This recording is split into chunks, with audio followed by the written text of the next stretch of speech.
hari ini kita menghadirkan untuk lanjutan sidang perkara dugaan tindak pidana korupsi tata niaga komunitas pada wilayah IU PT Timah.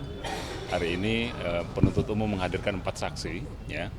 Tadi sebagaimana kita dengarkan dalam persidangan yang terbuka untuk umum, ada beberapa keterangan yang saya kira penting untuk menjadi pembuktian dakwaan kepada para terdakwa.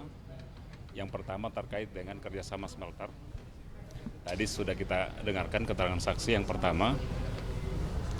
Ternyata ketika kerjasama smelter itu dilakukan, ya tadi faktanya adalah penambangan ilegal ya, itu meningkat secara masif di wilayah IU PT Timah.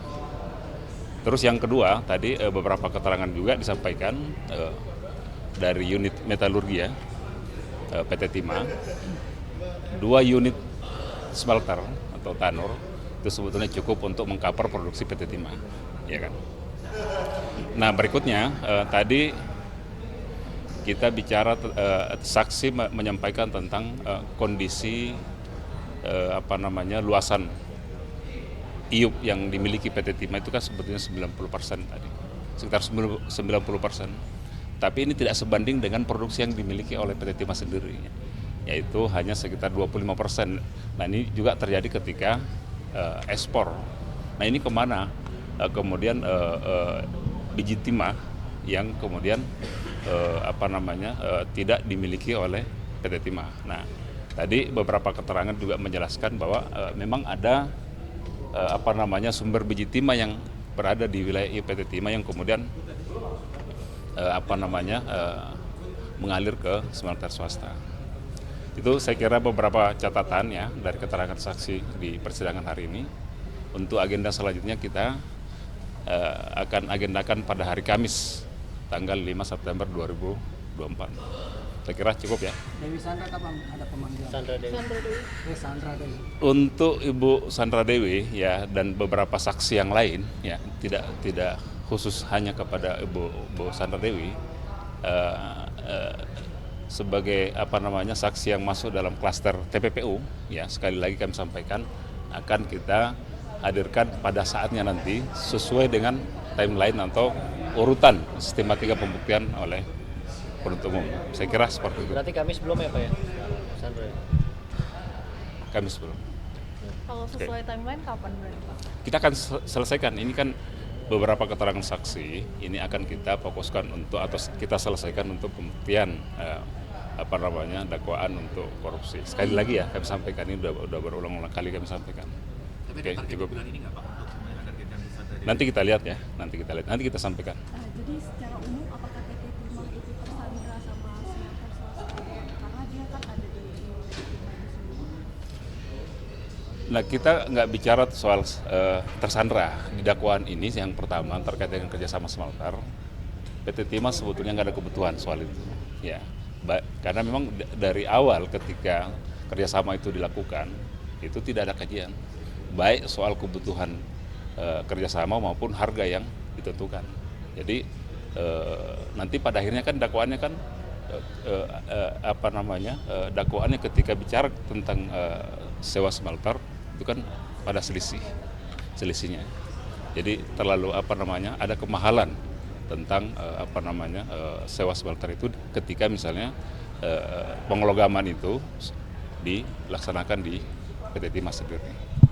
Pak izin penegasan ini Pak, tadi Pak disebutkan ada pertanyaan soal penambangan ilegal yang menaungi masyarakat ini Pak di bawah CV Diratama itu. Apakah nanti ada dugaan CV Diratama itu alirannya juga masuk ke perusahaan-perusahaan boneka yang dibuat oleh PT?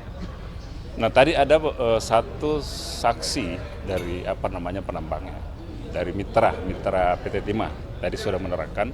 Nah salah satunya diterangkan tadi bahwa mereka ternyata juga mengakomodir penambangan ilegal yang dilakukan di sana dalam rangka untuk melegalkan sebetulnya. Itu tadi keterangan yang kita dapatkan. Oke, cukup ya. Mantan gubernur kapan Pak ada pemanggilan? Sama, jadi sekali lagi ini pertanyaan yang berulang-ulang ya. Untuk saksi-saksi, untuk nama-nama yang nanti muncul di persidangan, ya, nama-nama yang muncul di persidangan sekali lagi kami sampaikan, ini kan kita akan evaluasi. Kita lihat bagaimana kepentingan pembuktiannya. Ya, sekali lagi kita sampaikan seperti itu. Jadi nanti kita lihatlah, oke? Ya. Ya, ada 4 saksi, karena satu saksi mungkin akan dihadirkan lagi di hari Kamis, karena yang bersangkutan memang lagi tidak berada di Jakarta saat ini. Tapi dari secara overall kita lihat keterangan-keterangan saksi ini sebenarnya dari point of view pembelaan kami banyak yang menguntungkan buat klien kami. Yang pertama bahwa seolah-olah dari PT RBT itu ingin mengambil keuntungan yang lebih, terutama yang menambah peleburan dan pemurnian. Ternyata setelah disajikan di persidangan, memang sejak awal pemurnian itu sudah dikerjasamakan. Karena memang secara kapasitas produksinya ada permasalahan dan tidak semuanya beroperasi. Jadi untuk menampung biji timah dan kemudian melebur logam rutin yang nantinya kemudian dimurnikan, itu tidak mencukupi dengan menggunakan produksi yang ada. Kemudian rekan saya juga sudah menyampaikan bahwa terkait dengan tadi ada dari saksi menyampaikan bahwa kapasitas produksinya PT Timah mencukupi kok untuk melakukan produksi peleburan logam timah. Ya. Ternyata setelah kita sajikan dengan data bahwa apakah bisa dan memungkinkan dengan perolehan biji timah berdasarkan annual report 2019, di mana perolehan biji timah itu 83.000 ton. Kira-kira memungkinkan nggak untuk kemudian smelternya PT Timah yang kapasitas produksinya hanya 42.000 ton itu mencukupi? Apalagi fakta yang kami temukan bahwa tidak semua tanurnya PT Timah itu beroperasi pada saat itu. Jadi dari 7 hanya ada 6. Ini juga menunjukkan bahwa sebenarnya pada saat itu manajemen direksi PT Timah mengambil keputusan, ya, mengambil kebijakan untuk melakukan kerjasama dalam rangka apa? Dalam rangka meningkatkan produksi biji timah PT Timah, meningkatkan produksi logam PT Timah, yang di situ ada unsur mulianya. Kalau kalian lihat di laporan keuangan di annual report di 2019 posisi PT Timah menjadi nomor 1 pengekspor logam terbesar di dunia, dan itu cita-cita mulia. Kemudian sekarang dipermasalahkan di dalam kasus ini miris. Kami lihat ini miris sekali. Jadi memang di 2018 itu manajemen PT Timah kan mau lari cepat. Itu bagian dari program percepatan pemerintah juga tuh, supaya menambahkan nilai jual, nilai added value komoditas dalam negeri. Dan gimana untuk mencapai cara itu? Untuk mencapai menjadi pengekspor terbesar di dunia, sedangkan infrastrukturnya tidak mencukupi, maka memang harus ditempuh cara untuk bekerja sama dengan pihak ketiga, dengan pihak swasta. Nah, pada saat melakukan itu sudah dilakukan kajian juga, nilai keekonomisannya bagaimana, apakah PT Timah mampu mencapai target tersebut dalam waktu yang singkat. Nah, itu akhirnya kemudian ditentukanlah masih mendapat profit juga ketika melakukan kerjasama dengan swasta. Itulah yang dilakukan. Nah, sekarang kemudian menjadi masalah, itulah yang kemudian mau coba kita luruskan. Hari ini paling tidak sudah terbukti bahwa mispersepsi kalau PT Timah tuh mampu melakukan sendiri untuk menjadi pengekspor timah terbesar di dunia, mampu dengan tanurnya sendiri, mampu dengan smelternya sendiri, itu tidak bisa. Karena memang tidak cukup kapasitasnya. Dan kami sebagai smelter swasta dalam hal ini PT RBT sangat mendukung program itu. Jadi kalau kemudian dianggap bahwa kenapa ini kompetitor mau saling membantu? Ini kita demi nama Indonesia loh. Ini kita merah putih. Jadi jangan selalu di-frame bahwa ini kompetitor, kok kalian mau bekerja sama? Enggak. Bukan kompetitor justru. Ini tujuannya kita mau mencapai ya produksi logam, penjualan logam terbesar di dunia, ya harus bersatu. Nah, kemudian poin kedua tadi yang paling penting adalah hari ini kan yang paling besar digadang-gadang mengenai kerugian akibat lingkungan. Ya. Hari ini terbukti lagi dari saksi yang hadir, dibilang kalau KLHK itu Kementerian Lingkungan Hidup selalu melakukan audit PT Timah, dan PT Timah itu selalu proper hasil auditnya. Dari tahun 2018 yang disebut-sebut ketika masa kerjasama smelter hingga sekarang pun masuk kategori proper. Jadi tanda tanya juga, gimana bisa dianggap merugikan ke lingkungan hidup tapi sedangkan di audit aja hasilnya selalu proper. Itu jadi kita itu mesti diluruskan juga nih mispersepsi. Tadi juga sempat ditampilkan, mungkin rekan-rekan media juga sudah lihat.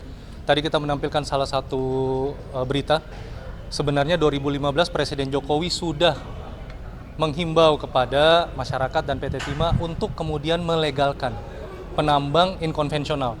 Bahkan Presiden sendiri tidak pernah menyebut bahwa penambang-penambang masyarakat ini adalah penambang ilegal. Enggak. Kalau di berita itu penambang masyarakat ini adalah penambang inkonvensional, bukan penambang ilegal.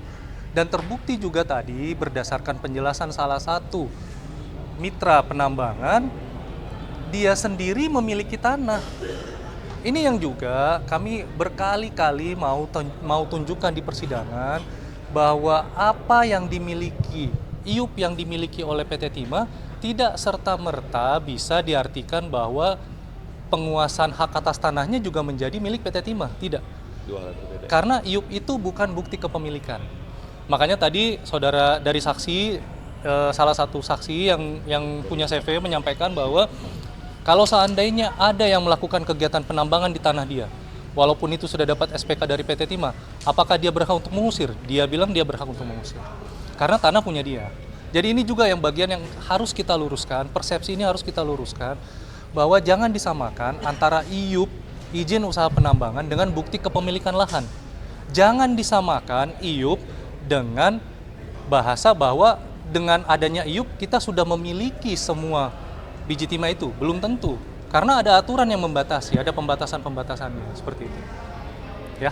Tadi juga kelihatan Bang Harvey full senyum ya setelah sidang, apa itu tanda seperti diringankan oleh saksi-saksi yang ada apa gimana? Ramah aja, Bang. Ramah aja. Tapi yang pasti gini, yang pasti adalah dari klien kami, seperti yang sebelumnya saya juga sampaikan kan, klien kami ini sangat serius menghadapi persidangan ini.